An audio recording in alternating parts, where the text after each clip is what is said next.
Take it personal. Who not talk about don't. Get ready.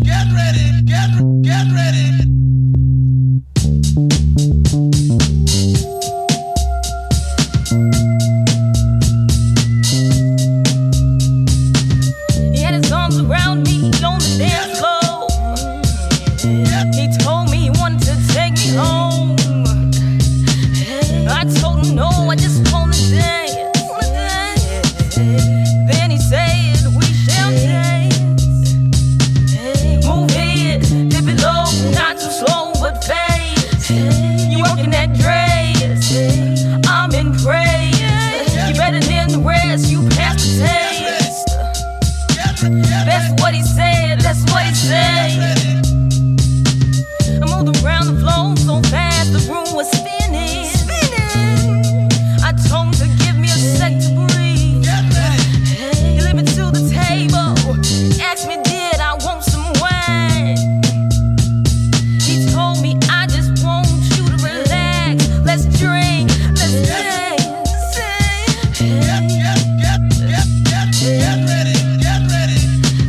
Move it, dip it low, not too slow but fast. You working that dress, I'm in praise. You better than the rest, you pass the taste. That's what he said, that's what he said. So we got back on the floor. He held me close. I was mesmerized. Hey everyone, it's your girl Siquoyia Blue. Hope everybody doing all right. I had to come in here on this marvelous Sunday night to talk about Sinners. Now, the folks that have been following me since the beginning of me starting this podcast, I started off talking about movies and TV shows that I like and stuff. That's always been my thing because that's my hobby. And to me, you know, it's talking about life and it's showing you different things depending on the director or the cinematography or, you know, the film itself. So always like to talk about what I've experienced and what I've learned from movies and TV shows and how it correlates to my life or just life in general. So I just had to come here and talk about Sinners. And of course, I give my quick little mini review. Like some people on YouTube are giving long hour reviews and stuff. I'm just more straight to the point with it. I just give my little quick mini review. Mind you, there may be some spoiler alerts. So just don't get upset with me. I'm telling you now, might be some spoiler alerts, but I ain't going all deep like the people are on YouTube. They giving you some details and stuff. And it's great. I think you should check it out too, because if there's some parts you didn't understand, YouTube commentators can break it down for you. So I definitely say support them and check that out too. But yeah, let me just tell you. So I had a good time seeing the movie. I thought that the cinematography was great. I've been watching interviews up until I went to see the movie, and unfortunately, I couldn't see. So unfortunately, I couldn't see the movie in IMAX because I guess they only played the movie in IMAX for a few weeks or so, and I just got there late because I was supposed to see it like 2 weeks ago. But hey, at least I got to the movies to see it because I haven't been to the movies in I don't know, years. So it was an interesting moment, and it was a few people in there. I thought it was gonna be more empty than what it was, but there was some people in there, so that was cool. So I got my popcorn and everything like that. My mom's came with me. I had me some Sauvignon Blanc in a can. They gave me a little wine cup to put my wine in. So I was chilling, and it was chill. I mean, the seats weren't as comfy at this particular theater, but hey, it worked out.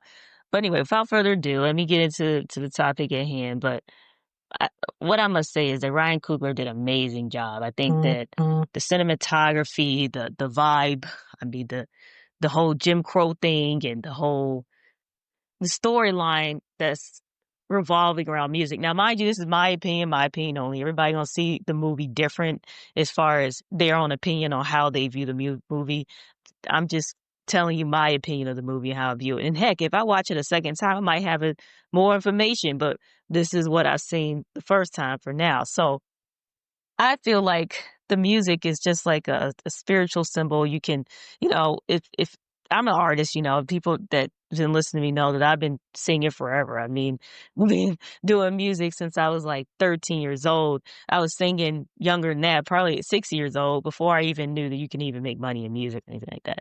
It was like I was just called to do it. Like, oh, you just got to do this. And so I would just sing to the bullies or whoever would listen to me to calm them down or to make myself feel better. And I always felt like music was I would say like a spiritual thing for some artists. Like some people become music artists and be like, oh, I'm just trying to make money, whatever, and don't really feel nothing in their soul. They're like, whatever.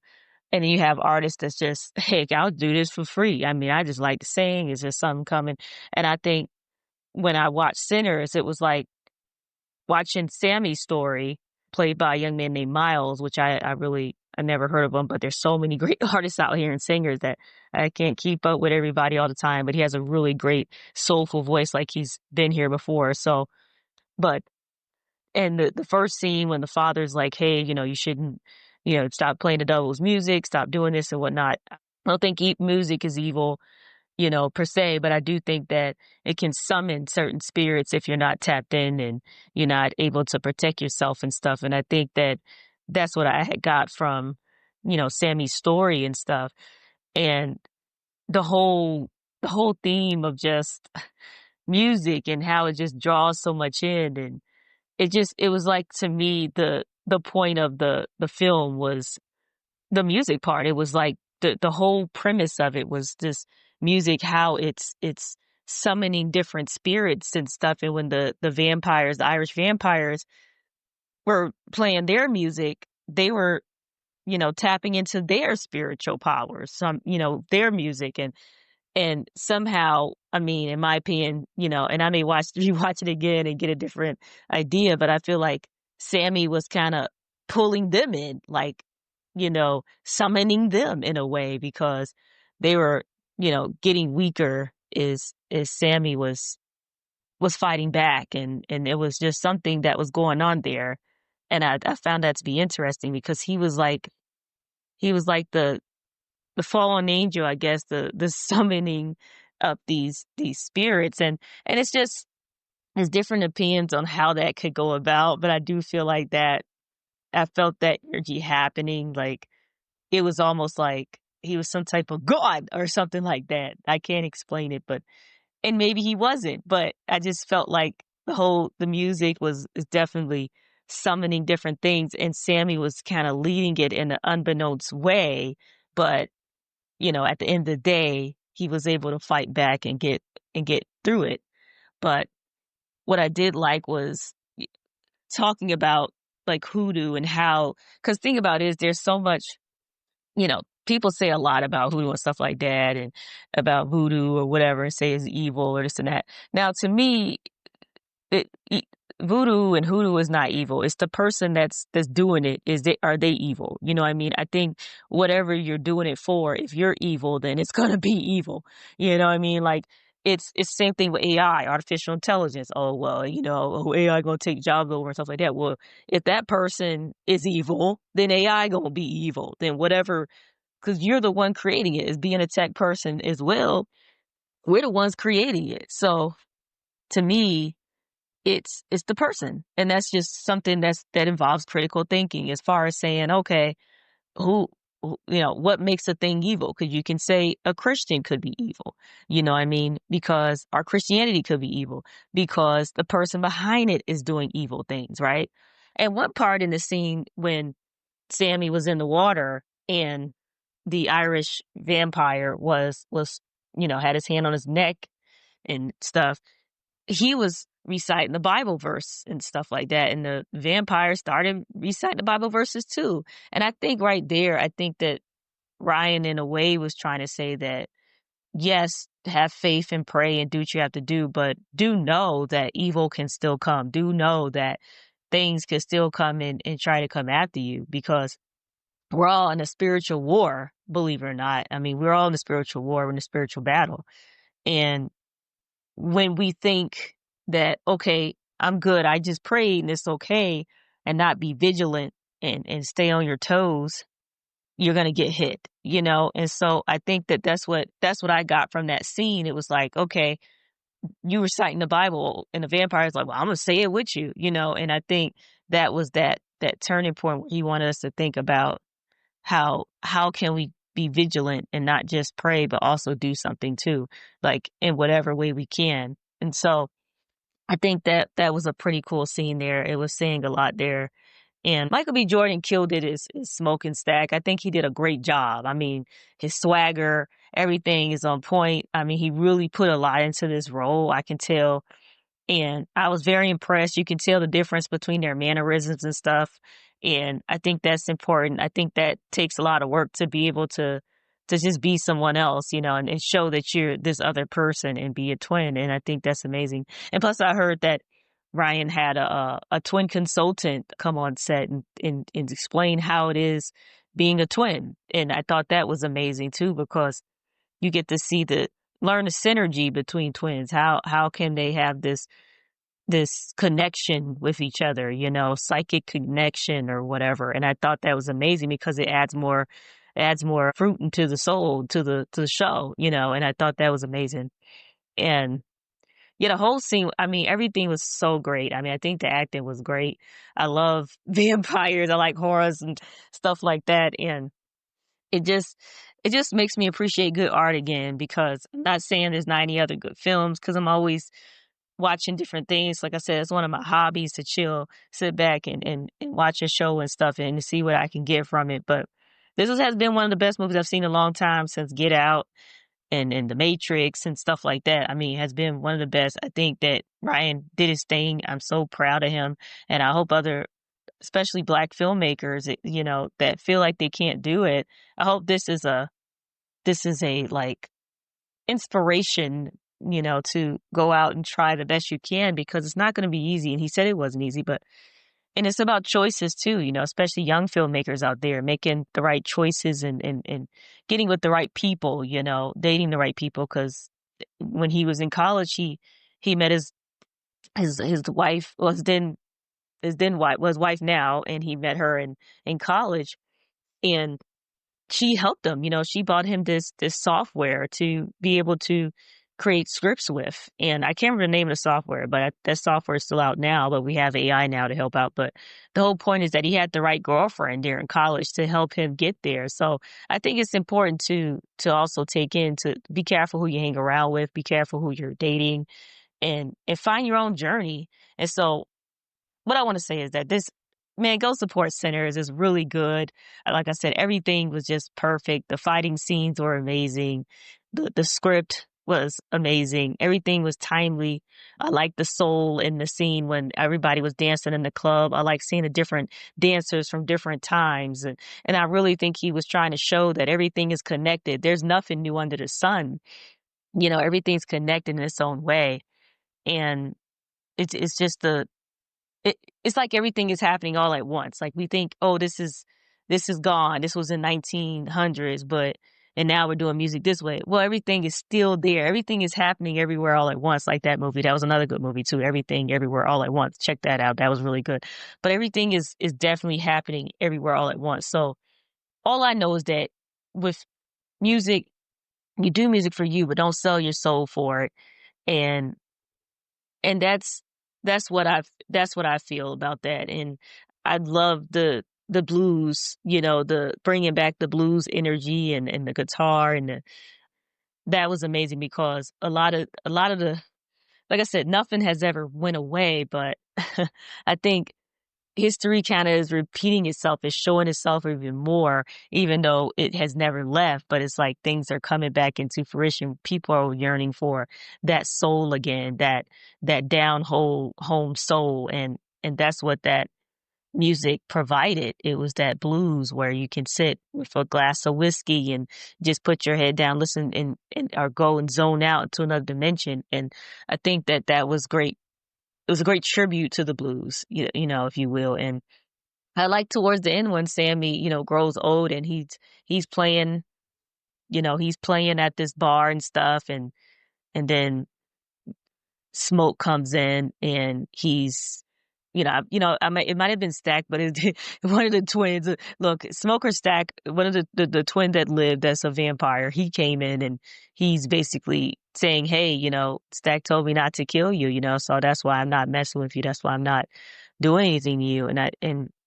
It Sammy, he doesn't, he said, "Hey, I had enough of this life. I don't want to live eternally. I don't want to be a vampire. I just want to want to die when I need to die. So I'm done. I had enough of this life." And I think that some people don't want to be a vampire and live forever through all this. And honestly, if I chose, I'd probably rather be a witch. I wouldn't want to be. I don't think I want to be a vampire neither. I mean, it's just too much going on in this world for me to keep seeing. I tell you that right now. I don't know if I can keep seeing all this stuff that's going on and deal with that. So I don't blame Sammy for that one. And yeah, but I think that, another thing that I noticed too about the movie was when the brothers came back to open up the joint, the music club, or what I call the juke joint, because that's what they called it back in the day in 1932, the juke joint, in the Jim Crow, Mississippi. I mean, that takes balls. So, I mean, for them to do that and to try to put some joy into the Black community, I found that to be interesting too. I mean, they went to Chicago, did some things. They worked with Capone, which was a known drug dealer or whatnot.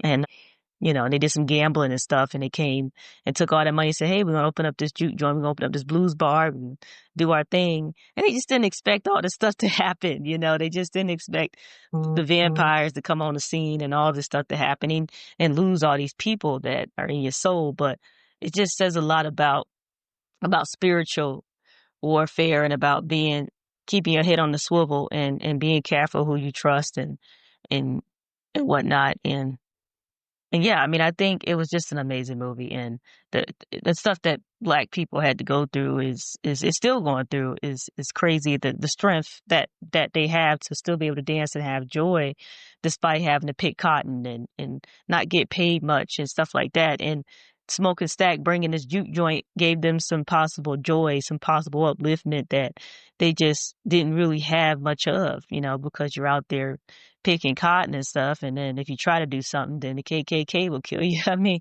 so, and the crazy thing is one scene when the other brother that turned into a vampire, I think it was Smoke, he came to Stack and he told him, he said, "Hey," he's like, "You thought you was free." He said, "But you was never free." He was like, you was never going to be free because they were never going to let you be free, basically.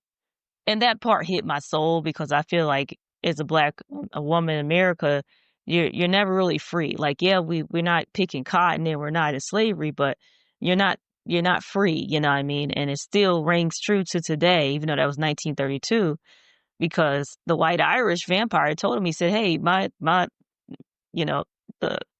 the other guy in the clan, which is another white vampire, said, hey, his uncle was going to come blow the juke joint up tomorrow. You was never going to own this club. You was never going to own this building."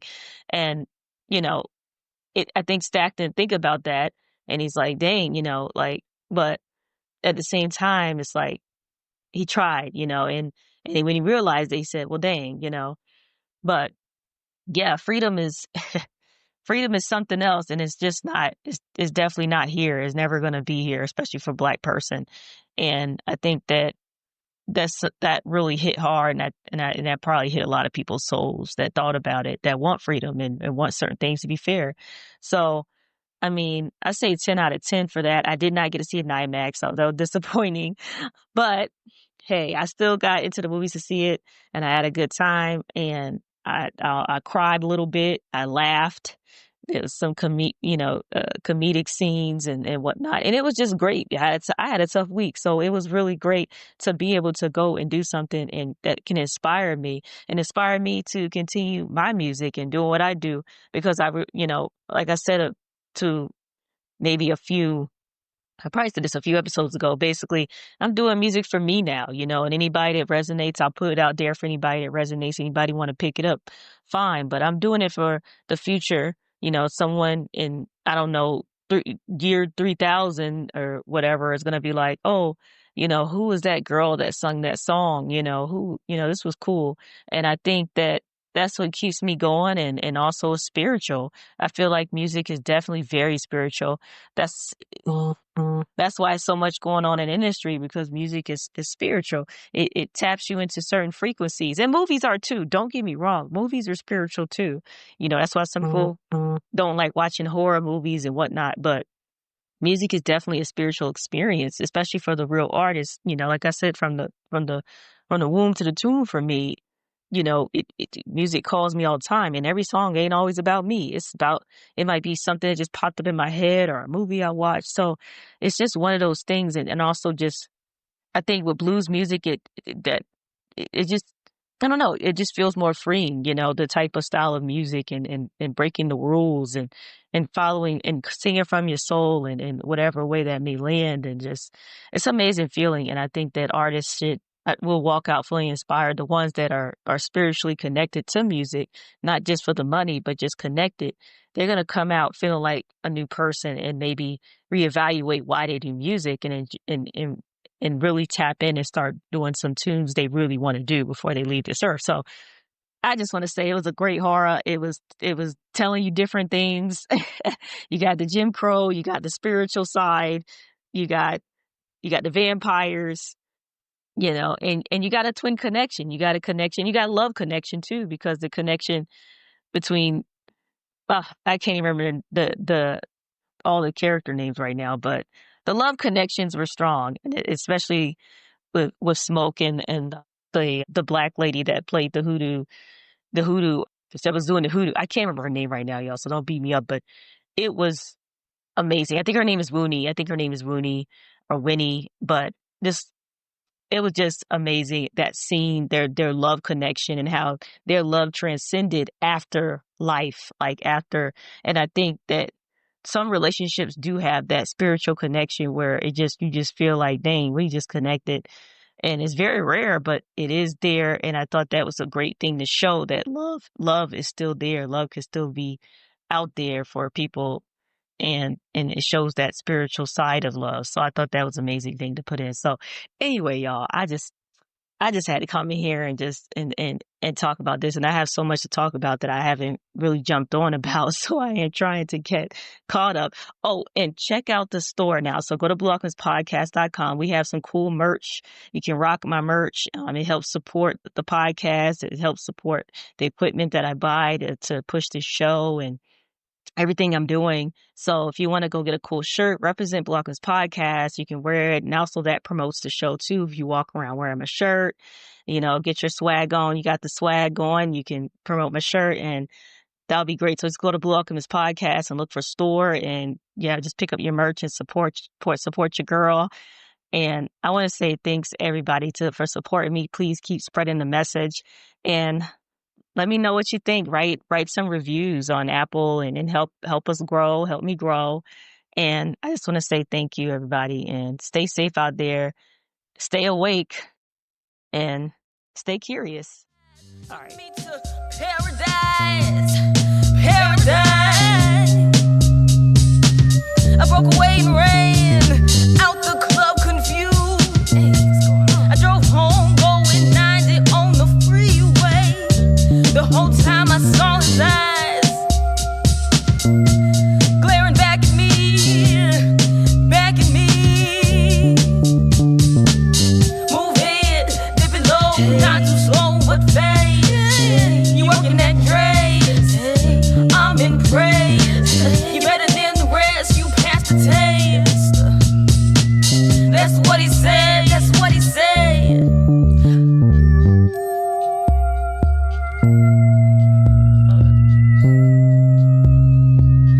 I ran into my apartment, closed the door, locked it fast, locked it fast. I heard a knock on my door. Who could it be? It's 3 a.m. Hey, I looked out the people. It was him at my door. Oh no.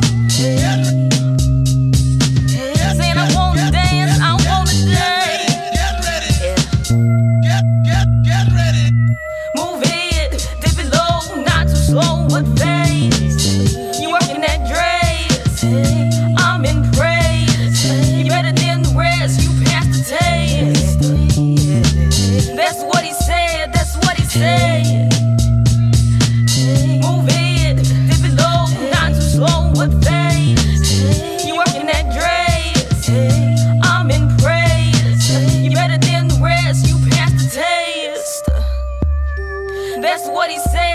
what he said.